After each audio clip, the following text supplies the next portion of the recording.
I can't. Who knows? We're back to probably we're not getting any tacos anyway on this whole enchilada. Hopefully, we'll have Eddie George up here in a few seconds. Stephanie will join us, and then we'll have her on a remote where she's out at Mountain Mike's. On top of that, so that's kind of what's in store for the big show today. As Jesse's typing fervently to get us up on Facebook Live. As he was just working, barely got us hooked up. He was doing some system cleaning and stuff, trying to get us going.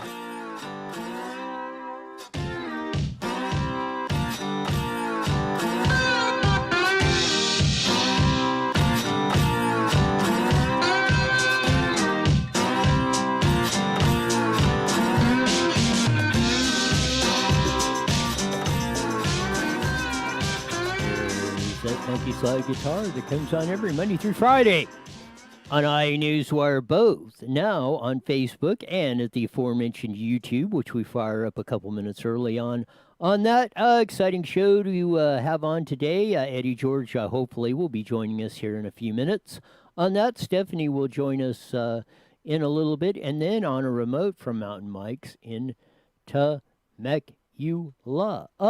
One of the big things, though, Gavin Newsom, I'm sure a lot of your favorite out there, did his update, and maybe we'll play few clips of this later on, of the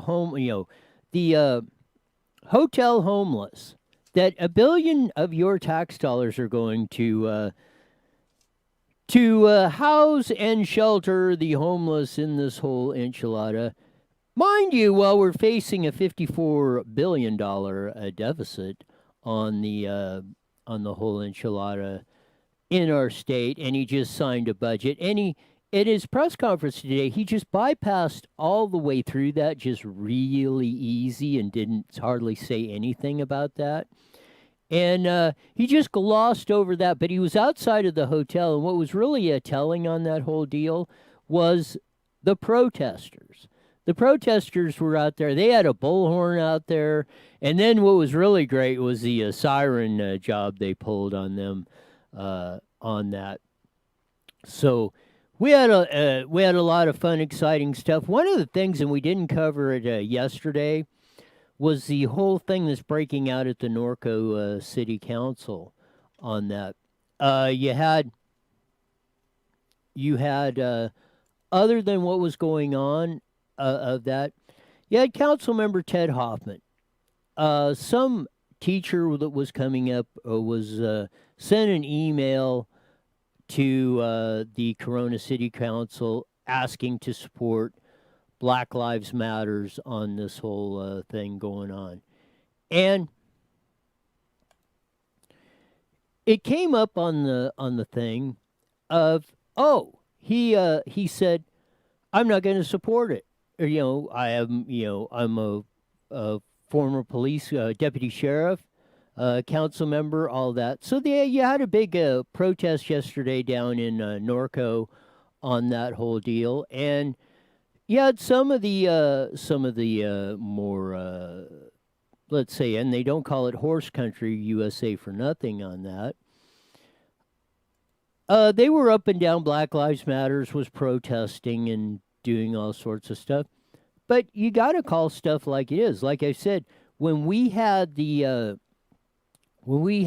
Black Lives Matters, and we showed you Patrice Collier's of that, when she says we are trained Marxists, that's what's going on all across the board on this stuff. Is you're having trained Marxists going on all over the place, and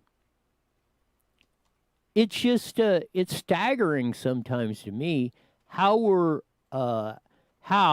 we are all just buying into this. Or in this teacher saying, I can't understand why you wouldn't support Black Lives Matter.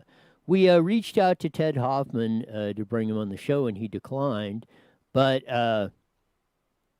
you're coming up. So part of the whole enchilada, and we've had the whole bar closing thing coming on.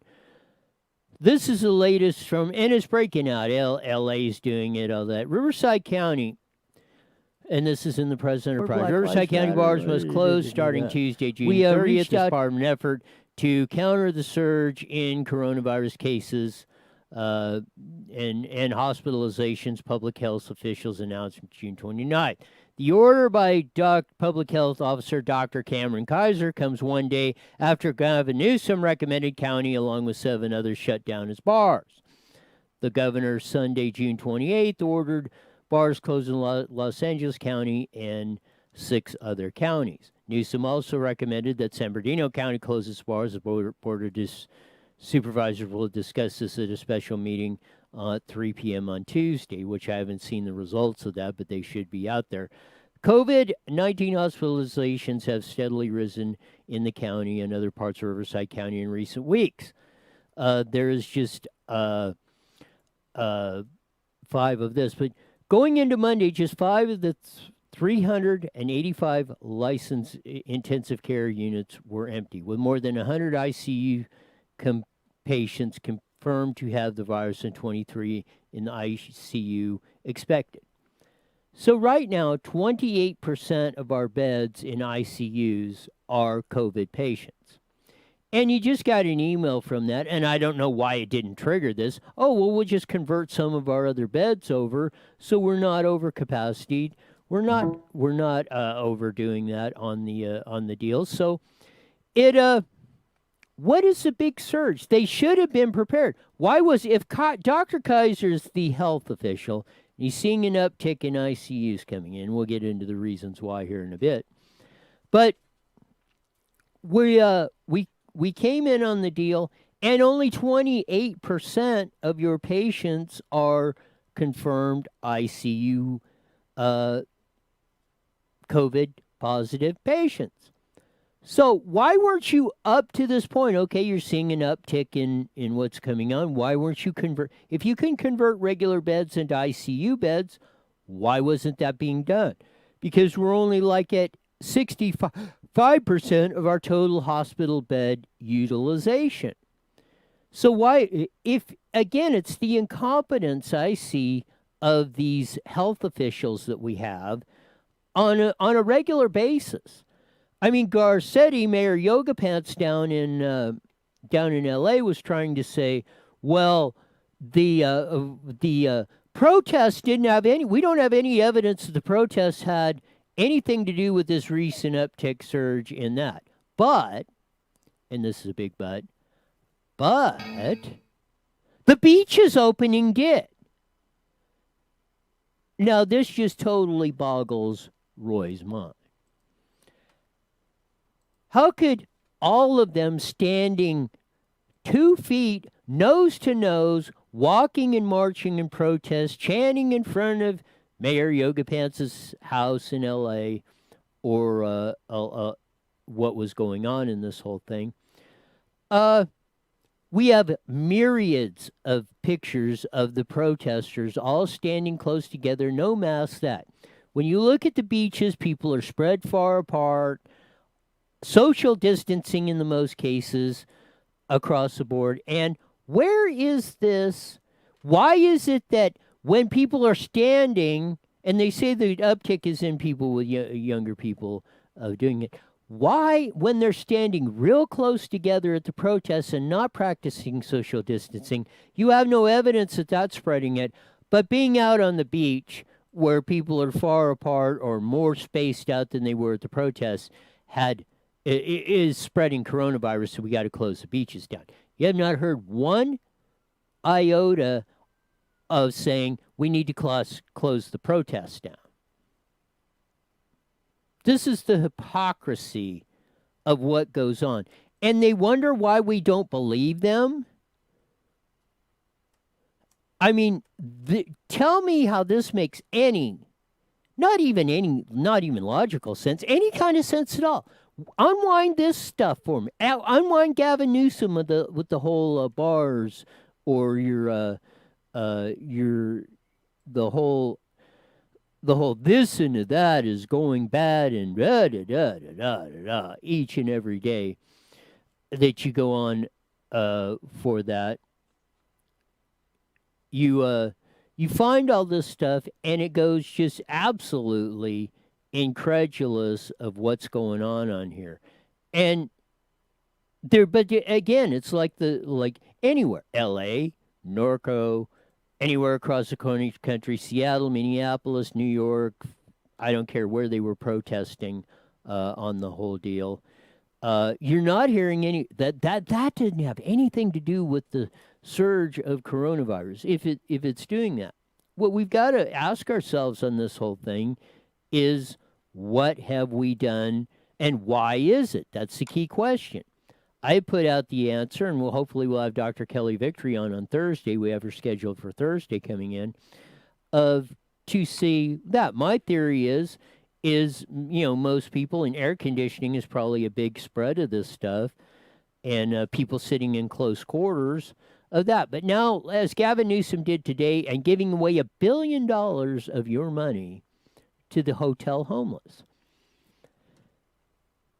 He was saying, stay away from Uncle Fred and Aunt George, and they do family gatherings. Don't have them over 4th of July. Stay home, the whole enchilada on that. And they're blaming it now. They're trying to blame it. Well, they were blaming it on the bars first. Now they're trying to say people socializing and family members of that are where this thing is really spreading. So, I get to the stuff of where it is on the docket on this stuff, and I don't know. It's just crazy. I mean, it's like Fauci. Oh well, masks are ineffective. Don't wear them. You can't get it. They're not effective or preventative on the deal of that where you're doing it on the. They're not. It's only to prevent you from giving it to somebody else. There's no prevention of you getting it by wearing a mask. Now we're all changing that whole rhetoric on that and trying to come up with excuses. Well, we didn't want people hogging the masks, and on and on and on and on. So again, no, quit lying to us, or not telling us the whole story, or whatever. That kills your credibility. When you're telling me one thing one day and then 180-degree opposite on that in just this yo-yo cycle, I'm not going to believe you. There's the old saying, fool me once, shame on you. Fool me twice, shame on me. Fauci, Gavin Newsom, Yoga Pants, Dr. Kaiser in Riverside County, and the whole cornucopia of them. Quit lying about this stuff. And if there is something going on, tell us the truth of why or how it is going. Is it because we social distance? They're saying still social distance in the mask. Maybe it's because we social distance and wore masks and all that stuff. And this stuff, the COVID-19 didn't go away because you didn't let it run its natural course. Now it's coming back in the heat of the summertime or whatever and developing not so much. I mean, Ron DeSantis, Florida governor, said it on Sunday when they were asking about the uptick. He said, being outside has nothing, or we're finding no evidence of doing that. So as we're rolling across this whole thing, this is what drives the whole thing. This is what I think is driving a majority of the folks batty on this stuff is not only you can't say anything about Black Lives Matter if you don't agree with them, you're a racist. They're turning that rhetoric. They're either lying to you all across the board, coronavirus and mass, social distancing, everything else, and they keep changing their story. Like with Black Lives Matter, they do not tell you the truth about what's going on. They are we are organized racists, not racist, Marxists.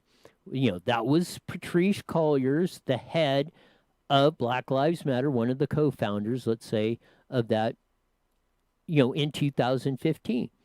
And, she was one of the 3 co-founders of when Black Lives Matter started in 2010 over the Trayvon Martin, George Zimmerman incident in Florida. So we're going to explore this further. This is a little conversation about what men want.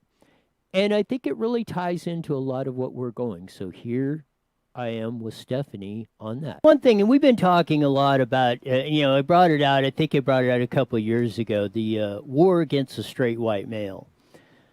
Along with that of other things we're doing on this, but this is a very interesting study out that came up on Pocket Worthy on that. It's by Leigh Fechler, that the strongest predictor of men's well-being isn't family or health. What makes men happy? Really? This is what we're talking about? Yeah. As feminism is increasing, because I want to get your take on it. Let's do it. As feminism is increasingly defined as liberation of people of all genders, definitions of masculinity, continue to shift away from traditionally, and many would argue, toxic norms, long characterized by physical strength, emotional repression, and socio-cultural power, and masculinity is being redefined by many of today's influential men to include traits like compassion, sensitivity, honesty, and empathy. And I want to stop right there, because I'm sure you'll probably remember I've said it a lot of venues, I've said it here, I've said it in front of many of the public meetings, that you're going to rue the day when you're trying to make men into women. Women have DNA and stuff of that. We are the physically stronger. Right. We are the hunter-gatherers. As they should be. We are the ones that go out and provide for that. The women are there to provide the emotional support, the outlook of things like that, of those traits like compassion, sensitivity, honesty, and empathy. Not that we don't have them. We're just not.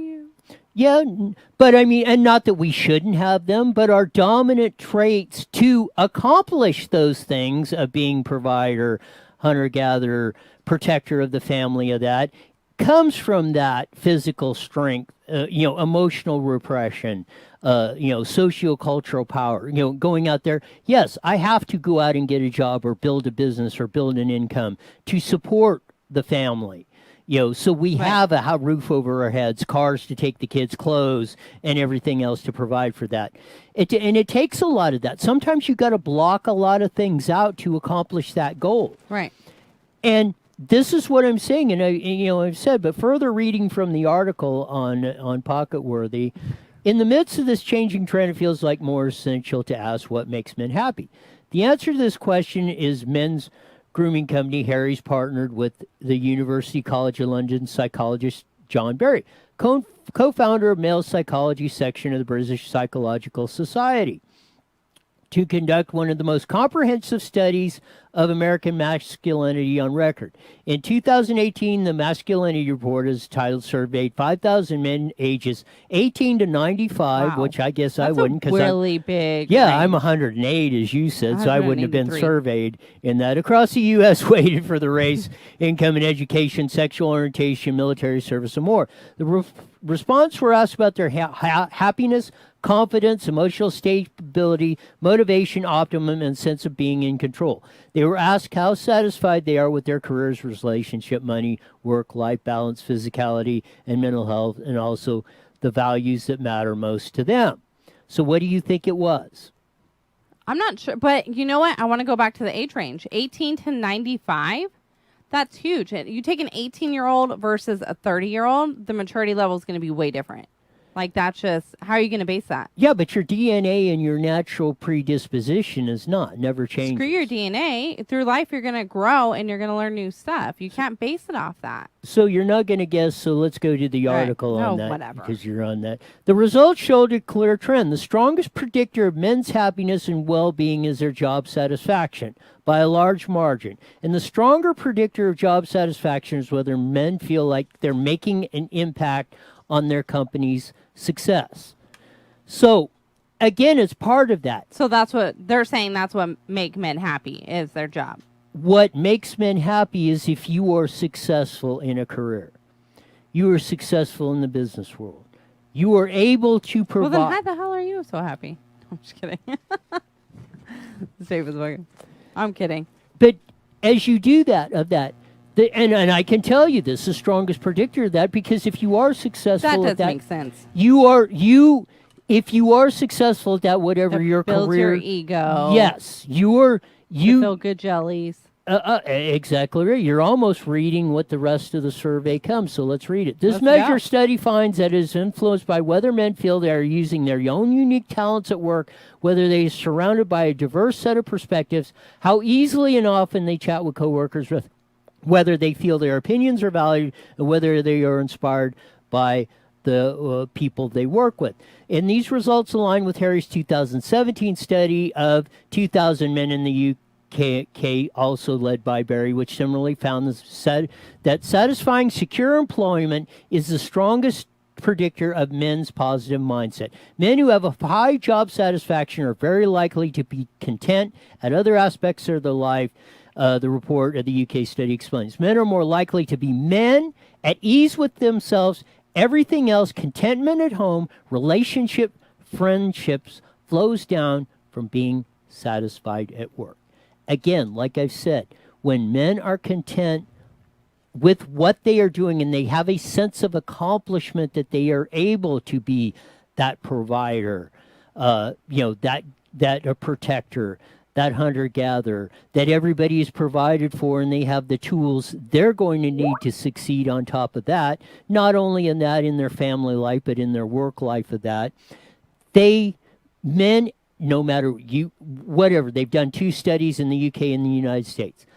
Then men feel confident in themselves. Right. They feel the ability to do that. And then, as it says, that flows into everything else. So relationships are better, whether they be personal, with that, or friendships or whatever, contentment at home and everything else flows from that for men.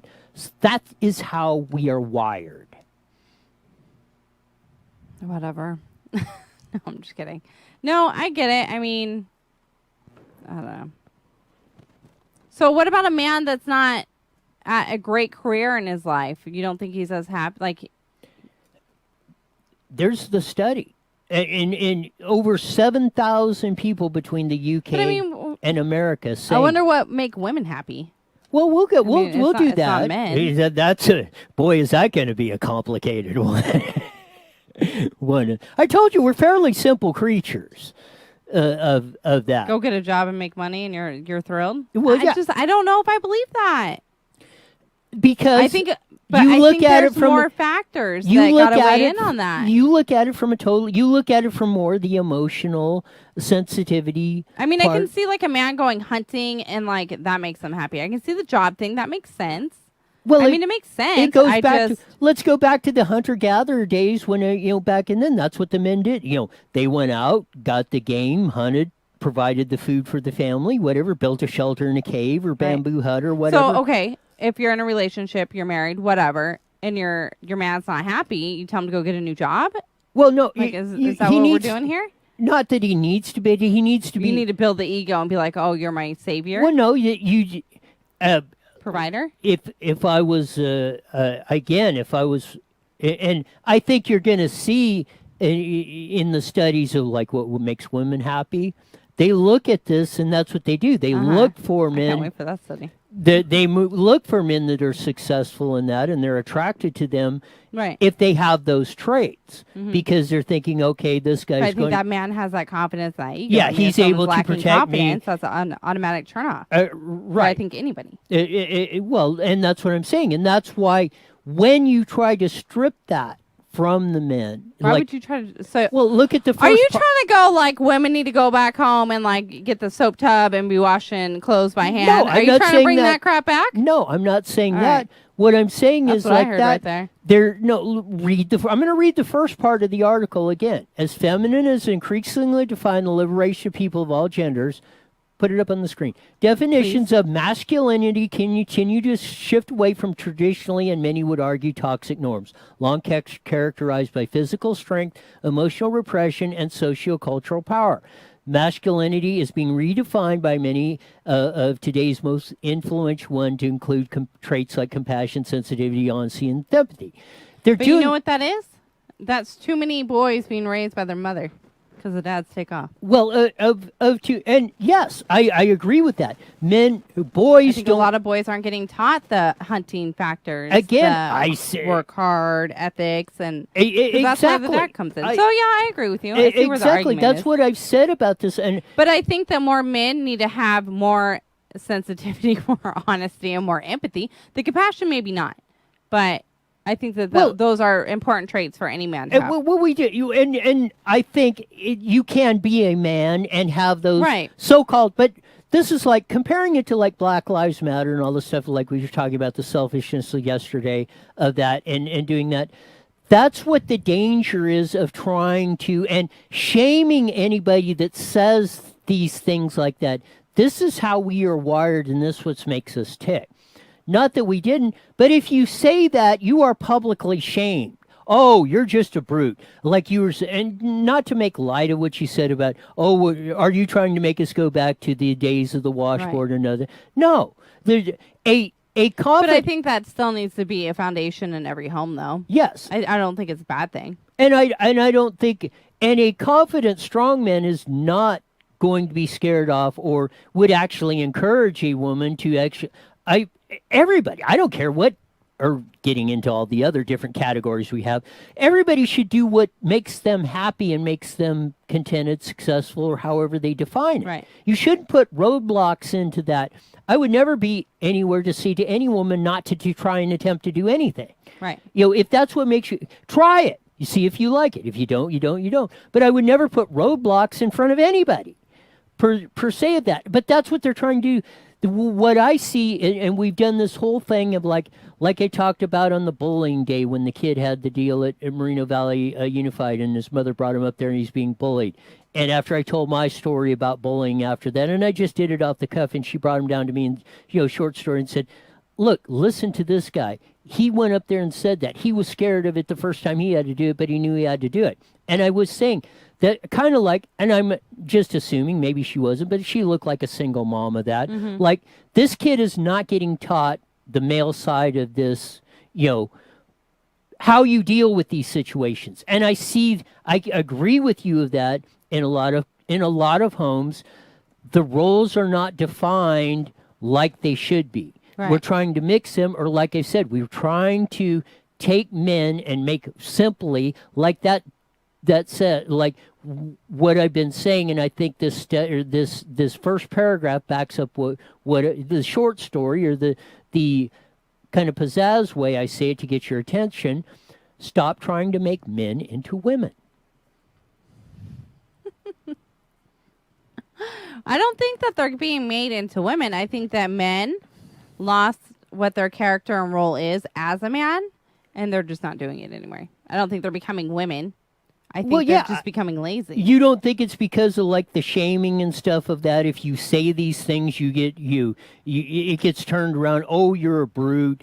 I think everybody's walking on eggshells. But in my generation, the men that I know, they're lazy.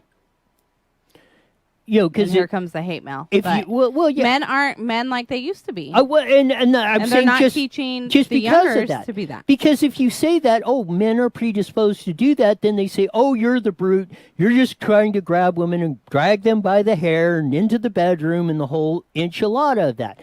And that's not what it's about. It's about and I think I agree with you if you're doing this, and we got about a minute left here of that.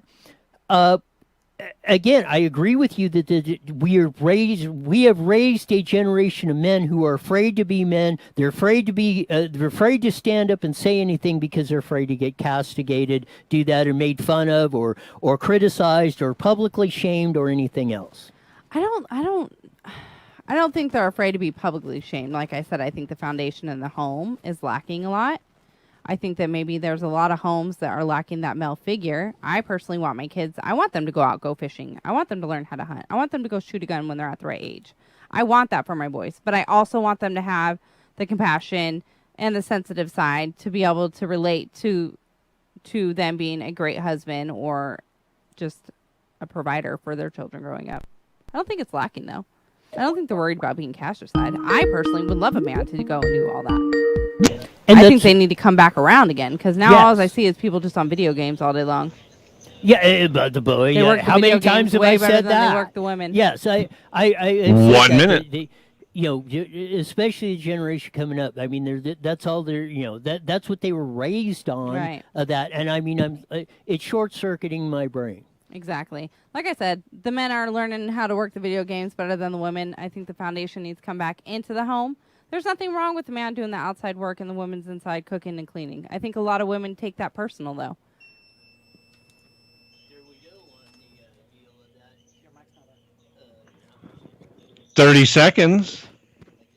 Oh, I got to put the mic on of that. I turned it on. I just didn't put it on. Now it's working good. Yeah, we did that. That was a little interview, and I thought it was interesting of that whole thing of what men really want and how it kind of ties in together of all 10 the seconds. Here we go. We need to learn this. Eat1490am.com and download your free phone app today. IE Newswire Daily is on the air.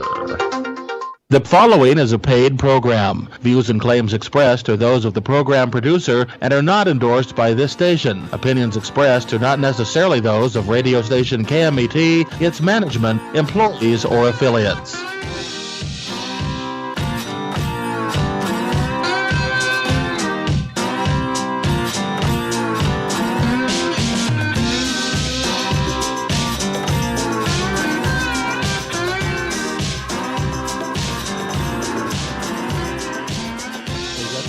Guitar music that comes in every Monday through Friday at 5:30 on the Mighty Met 1490 KMET, broadcasting all across the Inland Empire.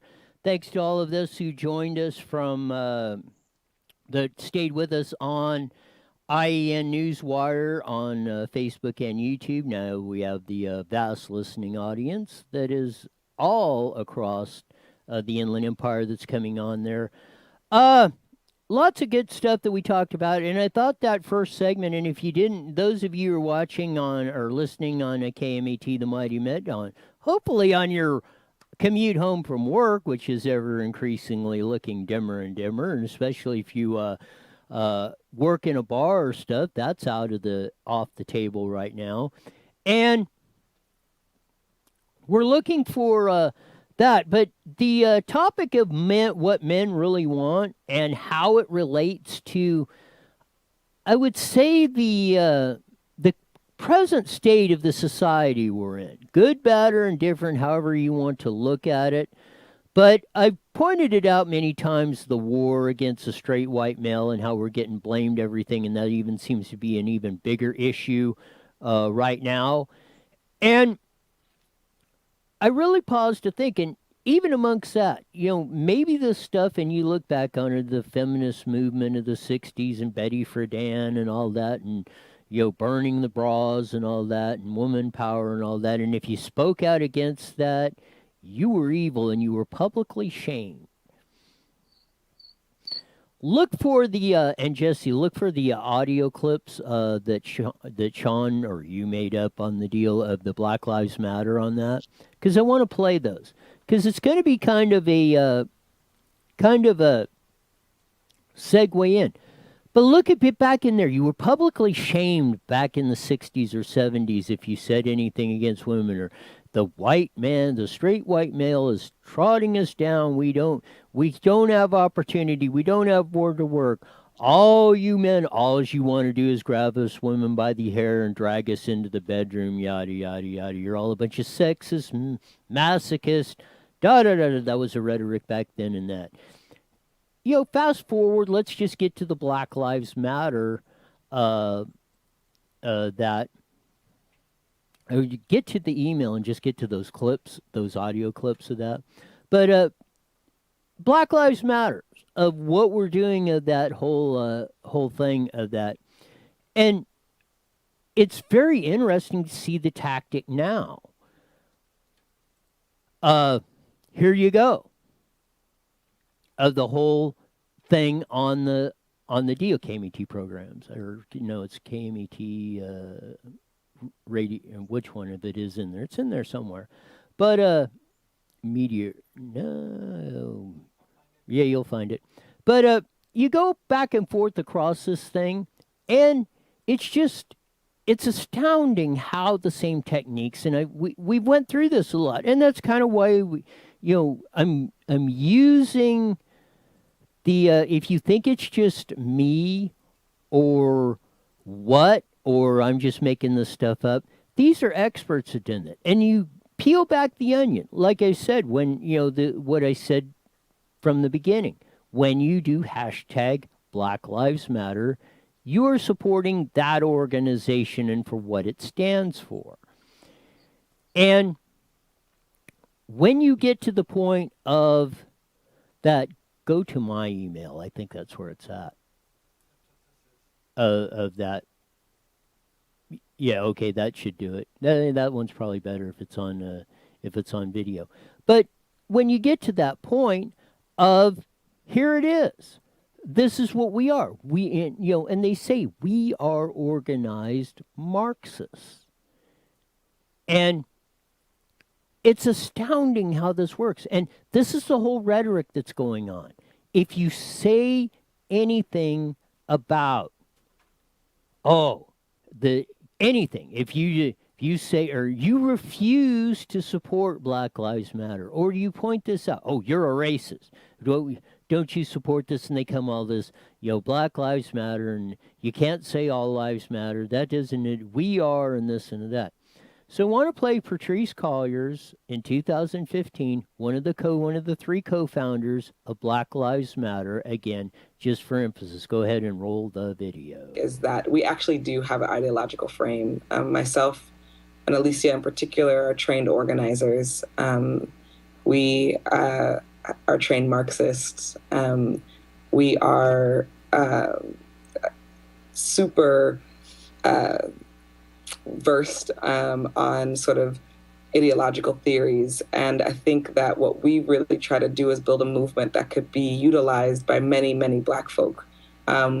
We don't necessarily want to be the vanguard of this movement. I think we've tried to put out a political frame that's about centering who we think are the most vulnerable amongst the Black community to really fight for all of our lives. And I do think that we have some clear direction around where we want to take this movement. I don't believe it's going to fizzle out. It just gets stronger, and we see it, right? We've seen it after Sandra Bland. We're seeing it now with the interruption of the Netroots Nation Presidential Forum. What I do think, though, is folks, especially folks who've been trained in a particular way, want to hear certain things from us that we're not sort of framing it in the same ways that maybe another generation has. But I think it's important that people know that we are the Black Lives Matter movement doesn't just live online. Although there's many people who utilize it online, we're in a different set of circumstances, a different generation that social media may feel like it's diluting sort of the larger ideological frame, but I argue that it's not. No, I think okay. That's very well said. So there you go. On top of the whole thing going on of that, there you're seeing it. That was in 2015. On top of that, you remember Black Lives Matter started in 2010, but you're seeing that. We are organized community organizers. And across the board on all this stuff. And they come across and they said, we're not just an online deal of going on. We have a broader scope of that. Fast forward to 2020, and now you're seeing the plan spreading out, the organization, the public shaming and stuff like that. Full circle. They use the same tactics. They've used them for decades all across the board on that. But we finally got him on the air, and I know everybody enjoys listening to him because he's that crazy guy with the lazy eye. And along with Lori and Alex and John and all the other crew over there, he runs Hemet Eye News, where you get the latest and greatest information, not only around Hemet, but in a lot of other cases too. Eddie George, welcome back to the show. What up, Roy? Sorry about missing your phone call a while ago. I was actually in a mobile live stream on my own page. So. There you go on that deal on that. But on top of that, and you probably didn't hear this deal on that we were talking about that, but is there anything hot going on in Hemet that we ought to know about? stupid idiots. That's all. I mean, deal with those all the time. You know, I was actually in the middle of one of my live streams, testing out our new equipment that we got. And of course, we got one of these trolls that's been following us for the last 6 years. Goes under the name Frank Lavello and York Bitch. You know, he had to jump on my live stream. Started acting nice, and then all of a sudden I noticed who it was, and of course I just opened up a can of redneck ass on him, you know, and told him like it was. So, you know, again, love the haters. They complain that we get free stuff, and but yet they give us free advertising and free promos. So, you know, hey, got to keep our haters rolling, right, Roy? You got it. And if you could get closer to your phone, or if you're on a speaker, you get, because we're kind of fading in and out on you a little bit on that. But yeah, it goes back on that. What's your take on all this latest? You know, it looked like we were moving. You know, looked like we were moving out of this coronavirus stuff, where things were looking positive, everything. Now they're making the case like this. This is what drives me crazy, and I want to get your take on it. They're closing down beaches and everything else, and saying this is because the coronavirus is spreading at the beaches and stuff. But Mayor Garcetti down in L.A. said there's no evidence that the protesters doing this has spread coronavirus. So tell me how the protesters are immune from spreading it when they're standing nose to nose with each other marching, but when you're spread out on the beach, that's causing this wave of coronavirus spread. You know, I thought of the same thing, Roy, and it's really, I don't know what that guy's thinking. I don't know if he woke up and drank a bowl of stupid for breakfast or what, but, you know, beaches, think about it, okay?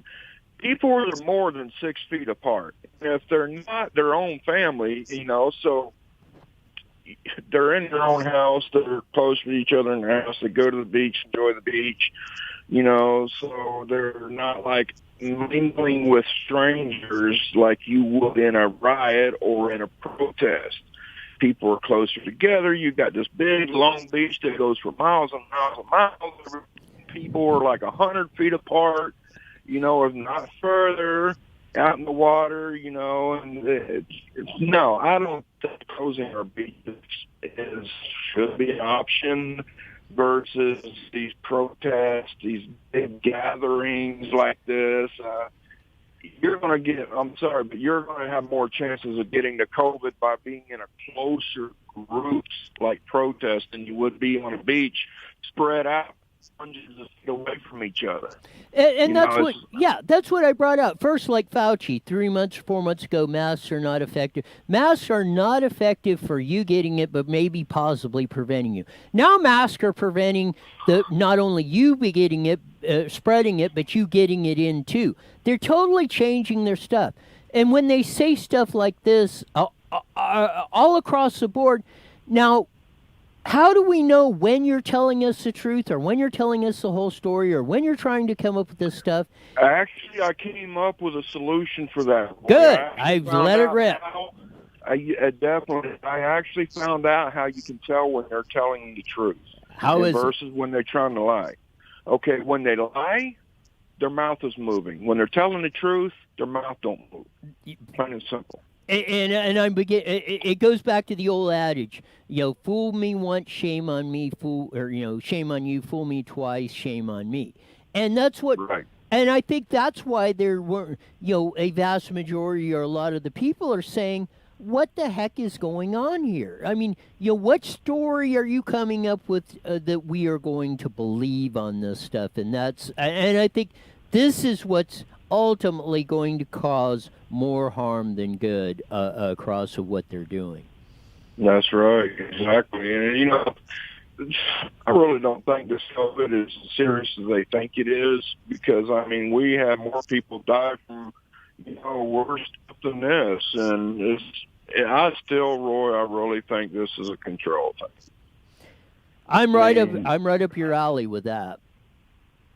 Yeah, I thought I seen your headlights in my back rear view behind me.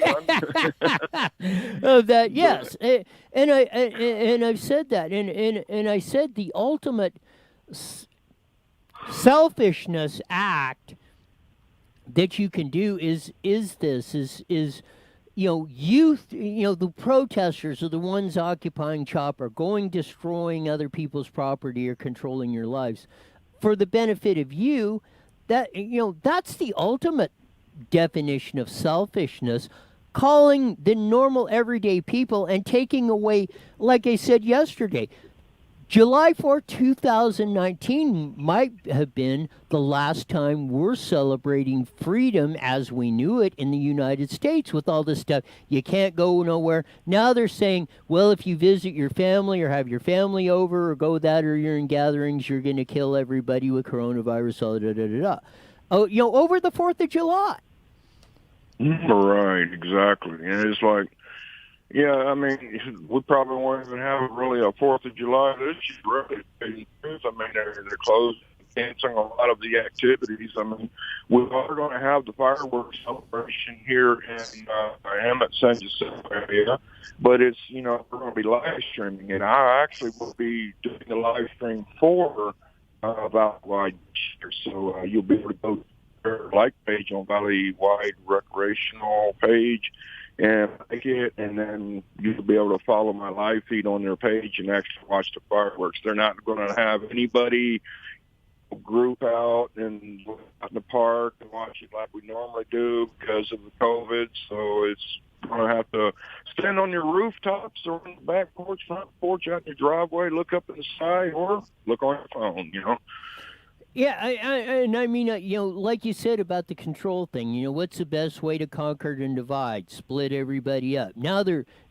working at splitting up, our most basic unit, our intimate family members and stuff, saying, oh, you might kill them and all this sort of stuff like that. It actually just flat. It drives me totally insane on this whole thing. Yeah, I mean, and it's not going to end, Roy. Every time we turn around, there's going to be more symptoms. How many new symptoms are you going to come up with on this? I'm just waiting on. Well, never mind. I was going to say I'm waiting on stupidity to be one of the symptoms, but that's already one of them. Yes. Just come on, people. Just wash your freaking hands. Use common sense. God, is it too much to ask? That's all you got to do. I agree with you wholeheartedly on that. Got about a minute left, so I'll let you plug anything you want, wrap it up, give us anything you want within reason on that, as you normally do, and you're the only style that Eddie George can do it. Go. Oh, my God, you're taking the fun out of it, Roy, but hey, I want to appreciate everything you do, Roy. You keep up good work. Screw the haters. Keep doing what you do. Keep that grind going on. I'm going to do the same. I'm going to do more I can just to tick them off even more. And this is Eddie George. That they call me the panhandler, butcher, scam artist, whatever you want to do. Call me anything. Don't call me late for El Serapi Mexican Restaurant. And you can also follow me on HemetEyeNews.com, or you can like my page. That's Crazy Guy with the Lazy Eye News. And I am, well, shall I say, I'm getting out of my chair and I am now your ear. You crack me up, Eddie, and that's why we have you on every week. Love you, brother. You got it. Same to you, bud. That's a great Eddie George from Hemet Eye News with all the crew, Lori, Alex, John, and all that to keep you all informed out there on that. We've had a lot of heavy topics on that, but as we said yesterday, hopefully we're going to hook up here on a remote here in a minute. But yeah, I think a lot of this stuff that we're not seeing on this whole thing, and I'm glad a lot more people are reading this, as I'm seeing it. And I think, you not only hear on that, but I mean, you look across the deal. I mean, there's a great divide in this country, and I don't know exactly what the percentages of this stuff is, but I don't, let's say it's 50-50. I don't know. I think it may be based on ideological stuff. We got this 50-50 deal on that for going on, and let's say we're doing that for the deal, but somewhere in this stuff we're going to have to we're getting on there for a flat flash in second, and we're doing that on that. Do we have a caller? Oh, okay. Do we have a? Yeah. Let's do that. I just got about. We have a caller on the line. We just got about a minute left, so make it quick. Who we got? All right, this is Doris Mann from Memphis, Tennessee. Okay, we got about a minute left before we're going to. All right, I'm going to talk real quick. Yes. You know, this is the reset you've been talking about. I've got 2 different scenarios that have happened and are happening, and we'll discuss this later. One of them tomorrow, the Palestinian Prisoners Solidarity Network is going to have a day of rage protest all across America on Wednesday. The demonstration set to take place in Chicago, San Diego, Brooklyn, Los Angeles, and San Francisco, as well as Toronto, Madrid, and Valencia, were organized by many groups, including Students for Justice and American Muslims for Palestine. The idea is we are fully supported. They say every American right to peacefully assemble and protest, and there is every reason to believe that planned on July 1st, day one of rage will be one of violence Yeah, we got that. And the word rage. And we will we'll counteract that tomorrow with the Reset 2025. But thanks for calling in, Doris. We'll pick this up tomorrow. Right. And then I have some good news, another side to go with that tomorrow, okay? You got it. Thanks a lot for calling everybody. in. You got it. Goodbye. Here we are, hooked up, hopefully on a remote. Like we said, Mountain Mike's Pizza is opening a new location in Temecula, and hopefully we have both Gil of Mountain Mike's and Stephanie on location on that. So let's see if we can hook this up and make it go. Hey, guys. Can you hear us? A little bit, go. Hey, we're out at the Temecula location. I've been with Mountain Mike's. We opened the Moreno Valley one about 2 years ago. And since then, they've opened Menifee and Redlands. And today they're opening Temecula with more to come. I'm with one of the owners, Robbie. He's going to explain more restaurants that are coming to the IE. Well, Roy, first of all, thank you for having us on the show. We really appreciate it. And thank you for just supporting us from day one. And we're very honored that you folks really introduced us to the populace of the Inland Empire. And we do get a lot of referrals coming in from your guys' station. So first of all, I just want to thank you for that. Yeah, but overall, this is just another foray into the expansion of the Inland Empire for us. We had a few stores in the area before, sporadically placed, but now we've kind of found a rhythm, and we're starting to drop one where in a particular pattern. We're going down south on the 215. We started with Moreno Valley. We opened Menifee. We opened this one yesterday in Temecula. And now we have Paris opening in about 2 weeks. We've got our second location in Temecula on Winchester Road coming up in about, I would say, 2.5 months. So things are exciting here at Mountain Mike's. We're just looking forward to bringing our products to the people of the Inland Empire. You got it, and that's very good. Man, this got to be a tough environment for opening up a restaurant, a new one on that. So, I mean, you guys got to I got to say, you got a lot of guts to do this at this particular time. There was a line almost out the door of people waiting to order. I mean, it was really cool. And I want to throw out there, too, that they have a very special beer for the community's house, right? Yes, we do. We have a house beer that we're very proud to work very hard on creating. It's Mountain Mike's Pizza. We pride ourselves on pizza products. But, beer goes hand in hand with pizza, just like we do. So it's just something, yeah. Sorry, what was that something? We're just really proud of these products that we're creating for our people, our customers, and our guests here. We take a lot of personal pride in this. This company's been around for over 40 years. And we've been growing slowly but steadily, and we just do it with love. It's not about blowing this thing up and having 500 stores in the ground. It's just a slow and steady process. You've got it. About 30 seconds left. Our connection's getting a little bad, so just tell them where they're at, where they can come down and get a pizza at the grand opening of Mountain Mike's in Temecula. Go.